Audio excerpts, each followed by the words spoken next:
Hello and welcome back. Today we are replacing the cover holder for the rear hitch door of the Kuga.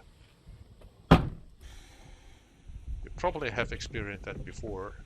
You're just closing the rear door and you have a little bit of load inside, and the holders will easily break away. Which actually leaves you with two choices. One, you go to your Ford dealer and buy for a substantial amount of money a new holder, mount it, just to see it break in the next closing of the back door with a little bit of load in your boot. Or, and this is what I did, I went into a 3D drawing program and did my own design.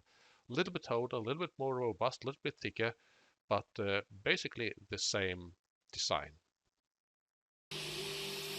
So after printing and honestly a few iterations, I came up with a final design which works well, looks basically the same, but it's much more durable. I've put the final design and the file on Thingiverse, and I will leave you a link below there. So it's just for you to download and reprint it. Good luck and happy making. See you next time.